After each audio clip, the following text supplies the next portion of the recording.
Harihara Veeramallu cinema గురించి daily ఏదో ఒక క్రేజీ అప్డేట్ కానీ కొత్త కొత్త విషయాలు బయటకు వస్తూ ఉన్నాయి. సో ముఖ్యంగా హరిహర వీరమల్లు మరి ఈ సినిమాలో అసలు కథ ఏంటి అంటూ చాలామంది కూడా రకరకాలుగా ప్రచారం చేస్తూ ఉన్నారు.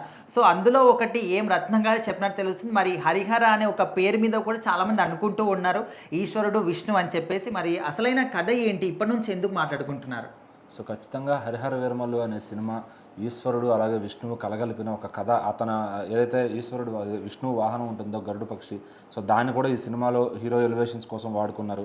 సో అలాగా అంటే వాళ్ళ గురించి తెలిపే విధంగా హీరో క్యారెక్టర్ ఉంటుంది అని చెప్పి, అంటే మన ఈ మధ్యన ప్రతి సినిమాలో దేవుళ్ళ గురించి వాళ్ళ భక్తుల గురించో చూపించడం ఇది బాగా అంటే ట్రెండ్ అయిపోయింది అనమాట. ఎందుకంటే నార్త్ ఆడియన్స్ని టార్గెట్ చేసుకుని దేవుళ్ళు ధర్మం అని చెప్పి అట్లా రకరకాల మన హనుమాన్ చూసాం. సో అది చాలా బాగా కనెక్ట్ అయింది నార్త్ ఆడియన్స్కి. సో ఆ తర్వాత కొన్ని సినిమాలు వచ్చాయి కానీ అన్నీ పండవు. సో ఏంటంటే చావా అనేది మళ్ళీ అది డిఫరెంట్. అక్కడ దేవుడితో పాటు ఈ మతం అది కూడా చూపించారు కాబట్టి సో ఇందులో కూడా అదే విధంగా మతము అన్నీ ఉంటాయి. అంటే ఇప్పుడు రీసెంట్ గా ఒక తెలంగాణకు సంబంధించి పండుగల సాయన్న పేరు వాడుకున్నారు, లేకపోతే పేరు కాకుండా ఆయన జీవిత కథని వక్రీకరించారు అంటారు. సో అట్లా ఏం చూపించాలి? లేదు, ప్రొడ్యూసర్ గారు క్లియర్ గా చెప్పారు. ఈ సినిమా స్టోరీ ఏంటంటే ఒక హీరో, ఒక అనాథ క్యారెక్టర్, అతనికి ఎవరు ఉండరు. సో అతను ఎలా ఒక రాజుగా యోధుడుగా పరిణితి చెందాడు, అక్కడ నుంచి ఆ మతాలని అన్నింటిని మొత్తం పడగొట్టి సో తర్వాత ఎట్లా ఈ ధర్మాన్ని కాపాడాడు, ఏదైతే మన హిందువులు అందరూ భావించే ఒక ధర్మం ఉందో దాన్ని ఎలా కాపాడాడు, ఆ సనాతనాన్ని ఎలా కాపాడాడు. అంటే బయట ఇప్పుడు పవన్ కళ్యాణ్ గారు చెప్పే సిద్ధాంతాలకి రిలేటబుల్ గా ఉంటుంది ఈ స్టోరీ అని కూడా ఆయన చెప్పారనమాట.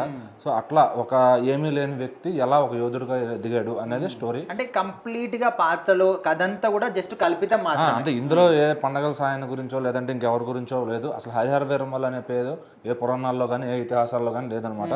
ఇది టైటిల్ ఎక్కడ మరి వాళ్ళు ఎక్కడ పరిశీలించారో అక్కడ నుంచి తీసుకున్నారు.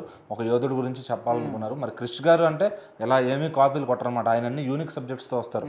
సో అయితే వీళ్ళు ఫైనల్గా టచ్గా ఏం చేశారు సినిమాని. సో ఎందుకంటే చావా చూసిన తర్వాత ఇది ఆ టైప్లో తీసుకువెళ్ళొచ్చు అనే ఒక థాట్ వచ్చి ఉండొచ్చు ఈ మూవీ టీంకి. అంటే ఇంకోటి హరిహర వీరమల్లు, హరిహర అంటే విష్ణువు, అదే విధంగా శంకరుడు, ఇద్దరు కూడా కలగలిపి వచ్చిన ఒక వ్యక్తి ధర్మాన్ని రక్షిస్తాడు. అదే అంటుంది ఏంటంటే ఆ ఎలివేషన్లు అనేవి ఖచ్చితంగా ఉంటాయి, ఆ దేవుడు ఈ దేవుడు కలిపినట్టుగా. కాకపోతే దాన్ని ప్రజెంట్ చేసే విధానంలో డైరెక్టర్లు పాస్ అవ్వాలి. ఇక్కడ క్రిష్ గారు ఏంటంటే ఆయనంతా పీరియాడిక్ డ్రామా అంటే మనం శాతకర్ని చూసాం. సో అదే విధంగా కానీ ఇది ఉంటే కనుక వర్కౌట్ అయ్యే ఛాన్స్ ఉండదు. సో అదే కాకుండా పవన్ కళ్యాణ్ గారిని దృష్టిలో పెట్టుకుని ఇమేజ్కి తగ్గట్టుగా కొన్ని ఫైట్ సీక్వెన్సెస్ ఇలా అన్నీ పెట్టారు. ఇప్పుడు బాహుబలి నచ్చింది ఎందుకు, సో జనాలందరికీ ఇమేజ్కి తగ్గట్టుగా కొన్ని సీన్స్ ఉంటాయి. సో ఇక్కడ కూడా పవన్ కళ్యాణ్ గారి ఇమేజ్కి తగ్గట్టుగా కొన్ని సీన్స్ ఉంటాయి.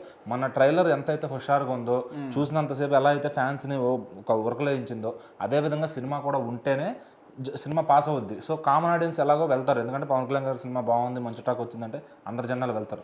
లేదు కొంచెం అటు ఇటు అయిందంటే కనుక ఫస్ట్ రోజు ఫ్యాన్స్ షోల వరకు ఇది పరిమితం అయిపోద్ది. ఇక తర్వాత ఆడాలి అంటే ఖచ్చితంగా గట్టి సాలిడ్ కథ, సాలిడ్ ఎలివేషన్స్ ఉండాలి ఈ రోజుల్లో. సో చావాలంటే ఒక సినిమా చూసిన తర్వాత మళ్ళీ ఇప్పుడు ఆ ఔరంగజేబు అనే కాన్సెప్ట్ ఇదంతా కూడా ఈ సినిమాలో పెట్టారు. సో అక్కడ లేని వ్యక్తిని క్రియేట్ చేశారు. సో ఇది ఎవరి పేరో కాపీ కొట్టినట్టు కాదు ఖచ్చితంగా. సో కాబట్టి ఆడియన్స్కి కథ కానీ పాయింట్ కానీ ఎక్కిందంటే చావా రేంజర్ ఇది కూడా బాక్స్ ఆఫీస్ దగ్గర కాసుల వర్షం కురిపిస్తుంది.